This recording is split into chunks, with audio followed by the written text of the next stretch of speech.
Hello everyone, Charles Watts here. Welcome back to Inside Arsenal. It is Friday. We are nearly at the weekend, or look, by the time you're watching or listening to this, it might well be the weekend as we head towards the North London derby on Sunday. Mikel Arteta will be speaking a bit later on today. Again, by the time you're watching or listening to this, he may well have already spoken at his press conference, which is due to kick off at 1:30 p.m.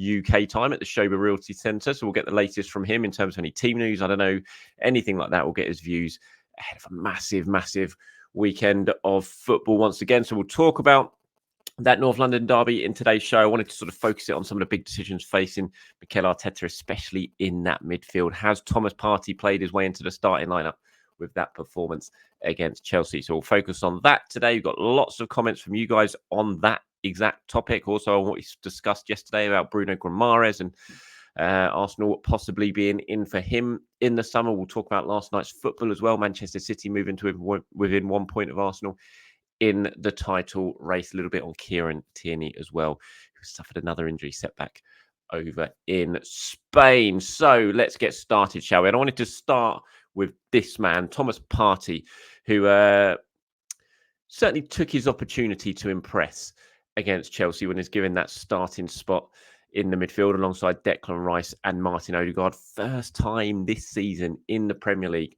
that we got to see what, basically is Arteta's dream midfield this season, or was Arteta's dream midfield this season. It was the first time we got to see it in the Premier League. We had to wait until late April. Such a shame. But it did exactly what we all expected it probably would do, and that was be a real bedrock of an excellent Arsenal performance. You got Thomas Partey sitting as a six. You got Declan Rice playing in that sort of more advanced role that he really has excelled at this season when he's played there, and Martin Odegaard, of course, doing what Martin Odegaard does. But the big question now, do you stick with that midfield against Tottenham? In my mind, I always thought Thomas Partey was probably going to start that game against Chelsea. I put him in my predicted 11, but I was doing it with the view that I was expecting Arteta to bring Jorginho into the midfield against Spurs.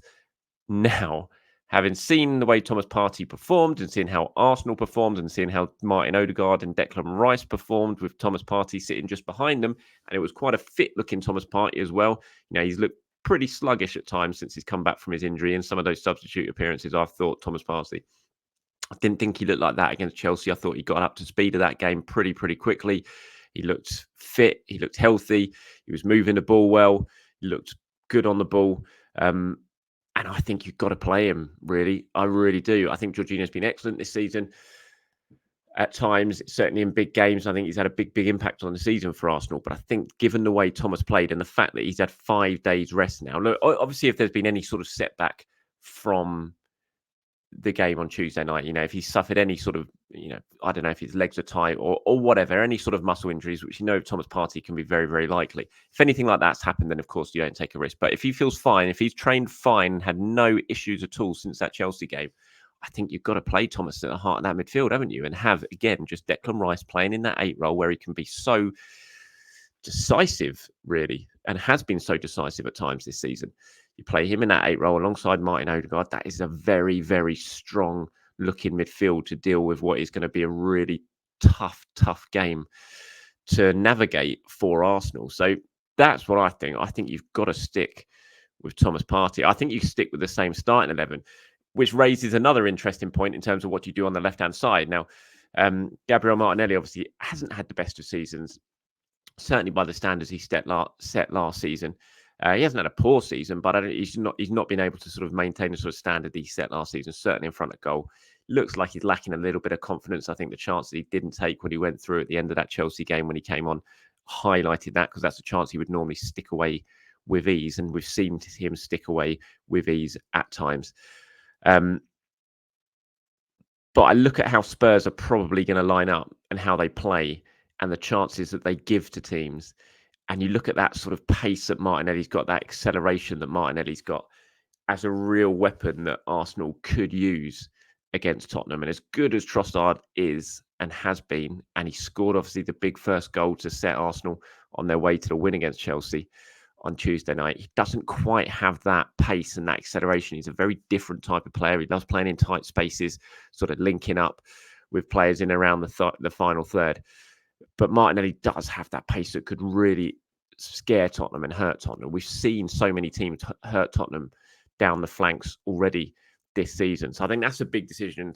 I say stick with the same 11, but I think the Trossard Martinelli one is probably a tougher decision than what Mikel's got facing him at in the centre midfield. Obviously, the other one is left back, but I think again, if Tomiyasu's fit, I think you start with Tomiyasu just like you did against Chelsea. I don't think that's really too difficult a decision for Mikel. I think mainly Martinelli is a tougher one. Loads of you have been getting in touch in terms of what you think Mikel should potentially do for this game. You got top there. KK Too Bad says, I defo think we should keep Partey for another year, but also sign another top central defensive midfielder. That was in response to what I was talking about yesterday with Partey's contract due to expire in a year's time, and someone was asking what I thought might well happen for him.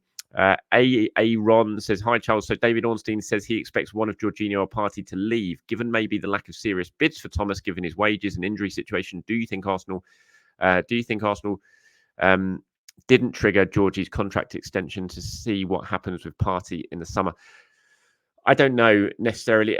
The Georgie contract sort of extension or the clause in his contract, from my understanding, it's not a simple, we take up that clause and extend it by another year. And I think that's gone now. It's a tough one. I haven't been able to properly nail it down, but I think there was certain sort of numbers that needed to be met, certain games that needed to be met by a certain time for that clause to be able to be taken up or something, or minutes. It wasn't a simple one. I haven't got right down to the bottom of it, but I don't think it was just just given that contract. And that, I think that's why, Arsenal are now looking to get him tied down, or hoping to potentially get him tied down to a longer one. And that's, basically it's going to be up to him what he decides to do in the summer. So I don't think it's necessarily down to that, why Arsenal didn't trigger Georgie's contract extension. I think there was other factors at play that made it a lot more complicated than just a typical contract extension. IRD 2607 says it has to be the same starting 11. What's has to be? It's all about momentum now, isn't it? The subs were okay against Chelsea. They didn't concede, but they didn't score either. Probably should have scored. In fact, definitely should have scored. Momentum through continuity, and dare I say it, when our lead is comfortable enough, there's positivity for you. Get ahead and make the same substitutions once more. And then we've got Joe here who's got in touch. It's, hi Charles, Partey must start. He was taken off while we're in cruise control, so he'd have had plenty of rest. I think we are going to need strength and power in the middle, which he will give us, which Georgie lacks. He also takes most of the defensive worries off Rice, as proven against Chelsea. On paper, Everton set up much more compact compared to Spurs, who play over high line, who will be constantly wide open for the counter-attack. Therefore, if we play our game, chances will come against Spurs, and Everton will be harder to break down and could in fact be more difficult to play against. An early goal could produce a rout against Spurs. Their handball is so predictable. Again, obviously, you're talking there about how Liverpool struggled to play against Everton, and I was saying, Tottenham are better than Everton. But yeah, I mean, you're right. Maybe Arsenal will get more chances. The way that Tottenham play, they are pretty open. You do tend to get chances against Spurs. And that's why I was saying the sort of Martinelli Trossard decision is going to be quite an interesting one. As Jared at the bottom there says, I think Trossard needs to continue purely down to form. However, I understand the reasoning for Martinelli due to Spurs' high line and potentially the absences of Porro and Doggy.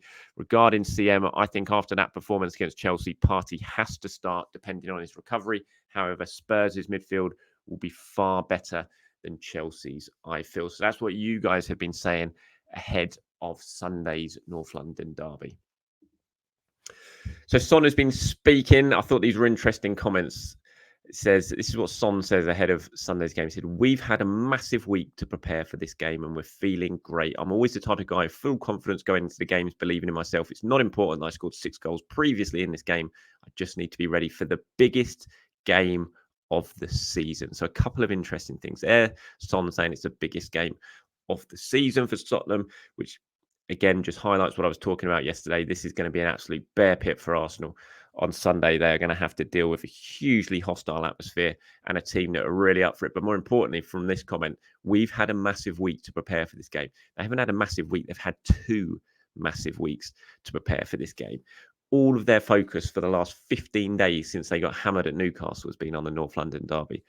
I'm not saying that necessarily will be a good thing for Spurs, because you don't know, do you lose your rhythm a bit when you don't play for so long, when you see teams come back from international breaks and players come back from international breaks when they haven't been around each other for a while. It takes a little bit of time to get rhythm going. Not all the time, but sometimes. So I'm not saying, Tottenham having this huge break while Arsenal have played about 5 games in the same amount of time will definitely benefit them. But I think the fact they've had nothing to focus on apart from this game, you have to feel it probably will be a bit of a benefit. And it's just going to add to the difficulties that Arsenal are going to face on Sunday. They're going to have to. It is a huge game. It really is. And it's been made even more big, obviously, by what Manchester City did yesterday, going to Brighton and winning comfortably. Sort of deep down, you're looking at it thinking, it could be a tricky game, but Arsenal went to Brighton and won comfortably the other day. And this isn't the Brighton sort of side that we've seen be really, really difficult to beat in the last couple of seasons, especially at home. They're missing so many players. You looked at their starting lineup yesterday against Man City. As soon as I looked at that, it's like there's absolutely zero pace in that team. They're not going to be able to get out. It is just going to be all-out attack from Manchester City, and Brighton being pegged back time and time again. And it's exactly what it was. And from the moment De Bruyne scored that header, there was only going to be one winner. City certainly got a lot of help in that game. How on earth they get a free kick for the second goal for Foden basically falling over, I have no idea. And then they get the deflection that goes in from that free kick. And, it's hard enough to play against Man City at the best of times. But when referees are giving decisions like that against you, it just makes it all the more difficult. And then even in the second half, Brighton absolutely should have had at least one penalty in that half, wasn't given.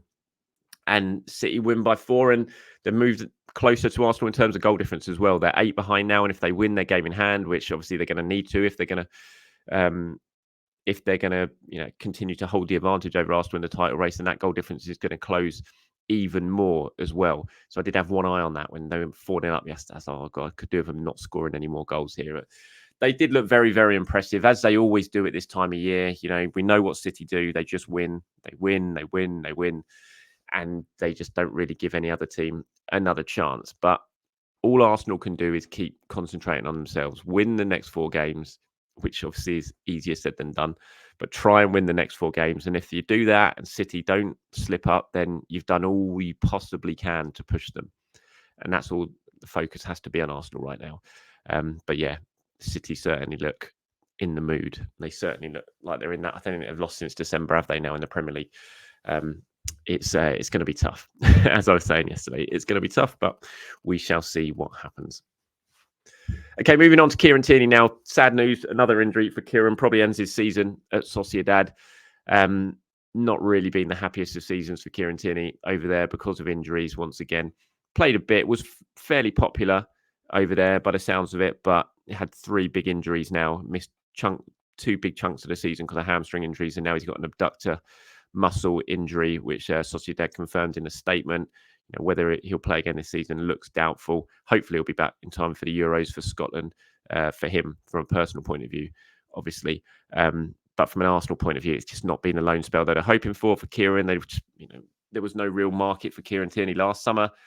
The expectation was he was going to go to Newcastle. That didn't materialise, so he went out on loan to Sociedad. I think Arsenal's point of view is like, well, let's go out, hopefully have a good spell over there, drive that, create more of a market for him and sell him this summer. But I think it's going to be incredibly difficult to sell Kieran Tierney this summer now, given he's had another injury-ravaged season. I think he's had 1 start in the league for Sociedad since early January. When he has been playing, he's been coming on off the bench for the majority of time, certainly in the league anyway. I think Arsenal are going to struggle. Probably when it comes to Kieran Tierney, they'll have to sort out his future. It's going to have to wait until after the Euros as well. Just feels like he's probably going to end up going out on loan again next season, but we shall see how that pans out in the summer. But hopefully he can get himself fit. He can get this injury, doesn't rule him out too long, and he can come back certainly for Scotland in the Euros. Because as I said, from a personal point of view, I know full well how much he'll be desperate to be involved in that tournament this summer. Right, moving on before we close this out with a few of questions and comments from you guys. Here's one from Jack, who says, "Hi Charles, I'm seeing a lot of reports that we are turning our attention away from a striker after the performance of Kai. I just feel we are ending up in a lack of problem now. I love Kai, never thought I would, but I feel we need an out-and-out striker. Do you feel that looking at the signing of Jesus and Kai, that actually Mikel doesn't want a traditional striker like the Spain team in 12 and 14? Love the shows, Jack. Thanks, Jack. I didn't ever think it was a foregone conclusion Arsenal were going to sign this absolute sort of powerhouse type number 9. Anyway, obviously, there's lots of talk about Tony, I think like that. I think Arsenal are going to sign a forward. They're going to sign an attacker. They're going to sign someone who can play as a striker. But I don't think necessarily it was always going to be a big, powerful number 9. It could easily be, Alexander Isak type, someone like that who can play out wide as well, or another sort of wide attacking winger. I don't think necessarily the performances of Kai have changed that opinion. I just think if you've got a player who can play that role very, very well, which Kai Havertz absolutely clearly can do, and he is a powerful number 9. He's a powerful sort of physical type guy. He is big, so he gives you that option if you need to go long to be able to go long. Do you need another one? If you've got a certain amount of money to spend, and you've got to look at where you need to improve your squad. I think it's certainly Havertz's reinvention almost as Arsenal's new number 9. I think it certainly probably does lessen the need to go out and sign that type of forward to give you a different type of option, because you have that option already in the squad, and Havertz has proved it can be a really useful option as well. So, it can be, that sort of money can definitely be spent elsewhere on improving the squad. Yeah, I mean, that's all I can really say about it at the moment. I think it's still so up in the air. I'd love to sit here and tell you exactly what Arsenal are going to do in the transfer market this summer, but it is still very much up in the air. And the word we're getting is that they're definitely on the look. They know they want to improve the attack. They know they need to sign someone who can maybe do something a little bit different, something that Arsenal don't really have in the squad at the moment. I think the way they went out of the Champions League to Bayern Munich certainly showed them that, and made Edu realise, if he hadn't already, that he needed that type of player who can just unlock a team with a bit of magic on his own when they're sitting in a low block and Arsenal are struggling to break them down. So whether that be a proper number 9 or it be someone else in terms of the attack, we'll have to wait and see on it. And a few more before we go now. This was in response to what we were talking about yesterday with Bruno Guimaraes, and we spoke about the reports linking Arsenal with potential move for Bruno in the summer. Fabrizio Romano actually yesterday tweeted out some information on Bruno's release clause. I think it was active from, is it the last week in May until the last week in June? So that's when you can activate the release clause of around 100 million. If it's not during that time, or if it's after that time has passed, then it's all down to Newcastle. The release clause isn't active anymore. So basically, you've got a month. If you want to trigger that clause, you've got a month to do it. Corey says, I know it has divided opinion massively amongst the fan base, but I would take Bruno in a heartbeat. He could solve so many problems for us. Yes, he comes with baggage, but I feel the talent outweighs the rest. Also, to have a player like that in your team as opposed to being on the other team is a game changer. Guitar Freak says, I disagree with us splashing 100 million on Bruno. In my opinion, he's not a 100 million pound player. 100 million on Declan Rice is worth every penny. If we have to splash 100 million, it has to be on the level of Declan. I'd rather we spend 100 million on 2 Champions League proven players, either 50 million each or 60-40 respectively. Now, rumour has it that Frankie de Jong is available for around 70 million. He's what we need if we're looking for a trophy winning 6/8 with Champions League experience. I think we can negotiate it down to 60 plus add-ons for him. L1N Dean says, I don't think Guimaraes would be a good fit for Arsenal. If he's going to cost in the region 100 million, I wouldn't touch him with a barge pole. And Dominic says, I like Bruno, but 100 million is a bit steep. I'm not sure of his best position in the midfield with Martin and Rice. A couple more here from Yomiev. I'm not sure how to pronounce that, I'm afraid. I wish you'd put your name at the end of it. It would make it easier. Is it Yomieveta? Says, hi, Charles. I disagree with you. I think we need to go all out for Bruno. He is the type of player we need beside Rice. Someone who's strong on the ball. He's good at dictating play and can pick a pass. I believe his best position is the number 8 position. A lot of Newcastle fans don't think that is correct. I have to say, when they talk about where Bruno has been best for them, they all say 6. He has so much to his game that when he then to be played as a 6. Rice can play as a 6 and Bruno G can play an 8 or vice versa if we want.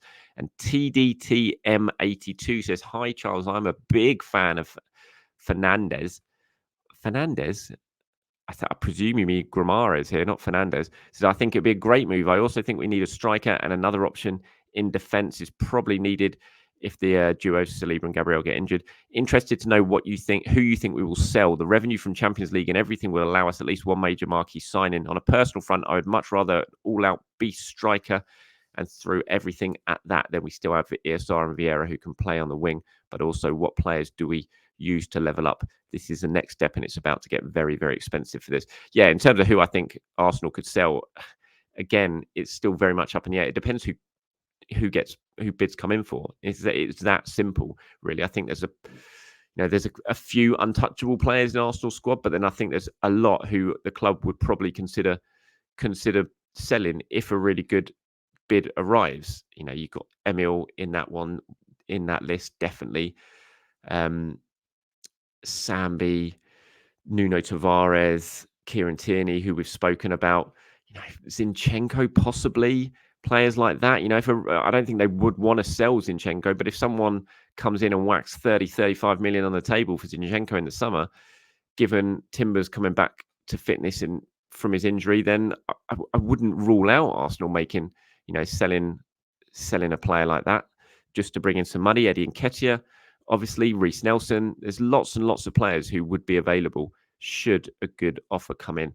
But yeah, I thought it was really interesting. There's such a divide, such a split in opinion on Bruno. So many people think it'd be a great move. We'll bring him in, nasty player, can play in different positions. It'd be great. And then others say, no way, not at all. We don't need him, certainly not for 100 million. So it's certainly one that has divided opinion amongst the Arsenal fan base. All right, that's it from me, everyone. Thank you very much for your time. As always, appreciate you watching or listening. Mikel will be speaking later on today, as I said at the start, so keep your eyes peeled for all the usual stuff from the press conference as we build up to that huge game on Sunday at Spurs. I'll be back tomorrow to start previewing that game even more. So you want to get involved in that, anything you want to discuss ahead of North London Derby, you know what to do. Get into the comments and I'll bring them together and get them included in tomorrow's show. Until then, everyone, have a fantastic start to your weekend. Speak to you soon. Bye-bye.